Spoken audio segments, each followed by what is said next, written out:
कानपुर में ठगी का नया तरीका अपनाकर मर्चेंट नेवी में चीफ इंजीनियर से 40 लाख की ठगी कर ली गई और अब पैसा मांगने पर टप्पेबाज दंपत दबंगई पर उतारू हो गए हैं। यह पूरा पैसा चीफ इंजीनियर की बेटी की शादी के लिए जमा किया गया था। फिलहाल पीड़ित परिवार में खौफ का आलम है और पीड़ित प्रशासन से जान माल को लेकर गुहार लगा रहा है। दरअसल पूरा मामला कानपुर के पनकी थाना क्षेत्र के अंतर्गत paradise green apartment C block का है, जहां पर ब्रजेश द्विवेदी का परिवार रहता है। ब्रजेश मर्चेंट नेवी में अफसर हैं, इसलिए ज्यादातर ब्रजेश विदेशों में रहते हैं। इसी सोसाइटी के रहने वाले नीतू शर्मा और नितिन शर्मा ने पहले प्रगाढ़ पारिवारिक संबंध बनाए और फिर परेशानी बताकर 40 लाख रुपए ले लिए। जब पैसे मांगे गए तो उन्होंने अपनी गुंडई दिखाकर पैसे न देने की बात कही और ब्रजेश के परिवार को भी जान से मारने की धमकी देते हैं। मैं Brajesh Dwivedi chief engineer merchant navy में 30 वर्षों से कार्यरत हूँ। सर क्या घटना हुई आपके साथ? घटना ये हुई कि मेरे पड़ोस में रहने वाले इसी कैंपस में रहने वाले नीतू शर्मा और नितिन शर्मा ने मेरे पारिवारिक संबंध बना के मुझसे 40 लाख रुपए आरटीजीएस के माध्यम से हमने उनको दिए थे। उन्होंने हड़प लिए हैं, वापस नहीं किए हैं, धमकी देते हैं पैसा वापस नहीं करेंगे। मैं चूँकि बाहर काम करता हूँ, विदेश में काम करता हूँ, मुझे अपने परिवार से दूर रहना पड़ता है जॉब प्रोफाइल होने के कारण।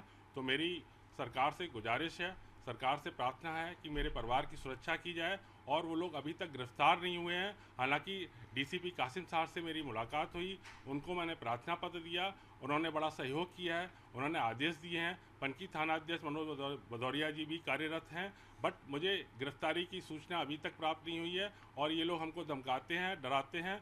और समस्या ये है कि मैं चूँकि बाहर कार्यरत हूँ, मेरी फैमिली की सुरक्षा भी की जाए। मुझे डर है कि फैमिली के साथ ये लोग कुछ ना कुछ कर देंगे। इनके साथ संगठित इनका गिरोह है। ये आर्य नगर स्वरूप नगर एरिया में प्रॉपर्टी और इस तरह की ठगी करते रहते हैं और भी कई लोगों के साथ इन्होंने ठगी की है। इसी सोसाइटी में एक अनुपमा जी थी, उनसे भी इन्होंने 5 लाख रुपए लिए थे, जो बड़ी मुश्किल में जब हम लोगों ने पुलिस पर दबाव बनाया तब इन्होंने वापस किए उनके। इस तरह से ये ठगी करते रहते हैं और अभी हमको जो है हमारे परिवार को सुरक्षा प्रदान की जाए और इनकी गिरफ्तारी तुरंत की जाए, ये मैं रिक्वेस्ट करता हूँ। सर किस मद में इन्होंने पैसा लिया था आपसे? इन्होंने हमसे आरटीजीएस के द्वारा 20 लाख की चेक 20 लाख का एक पेमेंट 5 जनवरी 2024 को लिया। दूसरा इन्होंने आरटीजीएस के माध्यम से 10 जनवरी 2024 को लिया।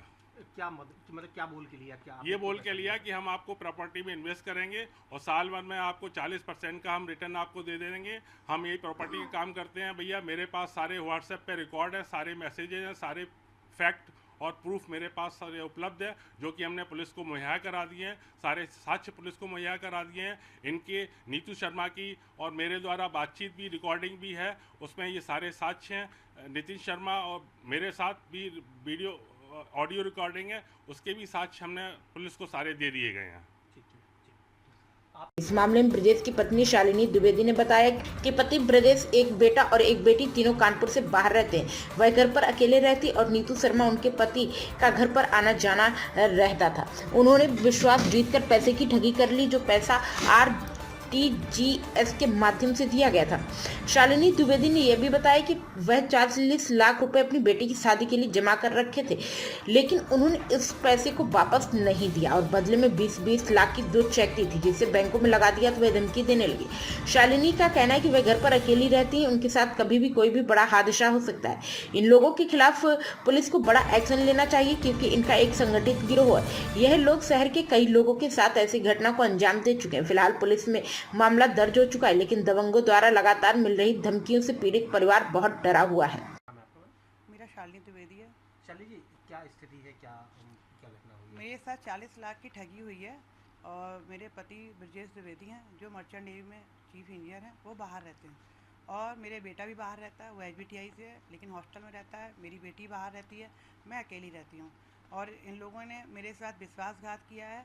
इन्होंने मेरे घर में घुस के, पहले तो नीतू शर्मा मेरे घर में विश्वास जगाया इन्होंने, और धीरे धीरे नितिन शर्मा मेरे घर आने लगे। इनका पूरा परिवार मेरे घर आने लगा और इन्होंने धीरे धीरे मॉल घूमना, ये इधर घूमना, इधर घूमना, इन लोगों ने ये सब घुमाना फिराना चालू किया। ऐसे हमारा पारिवारिक संबंध इन्होंने अपना बनाया और धीरे धीरे इन्होंने मेरे 1-2 बार एक्सीडेंट भी मेरा कुछ हुआ, उस पर भी इन्होंने मेरा साथ दिया, तो मैं भी इनको अपना समझ के वो करने लगी। फिर मेरी बेटी का 40 लाख रुपए रखे हुए थे, जिसका 20 लाख के उन्होंने इनको चेक काट के आरटीजीएस के द्वारा दी थी।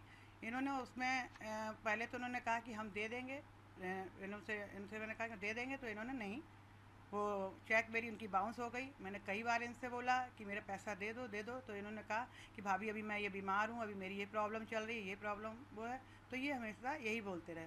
और हाँ ये, और फिर उसके बाद इन्होंने काफ़ी, फिर जब चेक इनकी बाउंस हो गई तो इन्होंने, इनकी नीतू शर्मा ने तुरंत कहा, सिंधी मैं सिंधी हूँ, मैं पैसा तो बिल्कुल नहीं दूँगी, जो होना था वो हो गया। आपको जब बोल रहे थे कि मैं पैसा दे दूँगी, आपने चेक क्यों लगाई? तो मैंने जब चेक उनकी बाउंस हो गई, अब बताइए मैं क्या करूं? मैं अपनी बेटी की शादी का पैसा क्या मैं नहीं मांगूं? मुझे मांगने का हक है ना। तो इन्होंने डराया धमकाया, इन्होंने बहुत उल्टा सीधा बोला मेरे बारे में। दरअसल मेरे हस्बैंड बाहर रहते हैं, मेरा बेटा बाहर रहता है, इन्होंने गलत सलत मेरे बारे में बोला। और मैं जिस अपार्टमेंट में पैराडाइज गिरी में रहती हूँ, इन्होंने बहुत कुछ बोला। प्राइम संदेश न्यूज से संवाददाता मयंक सैनी की रिपोर्ट।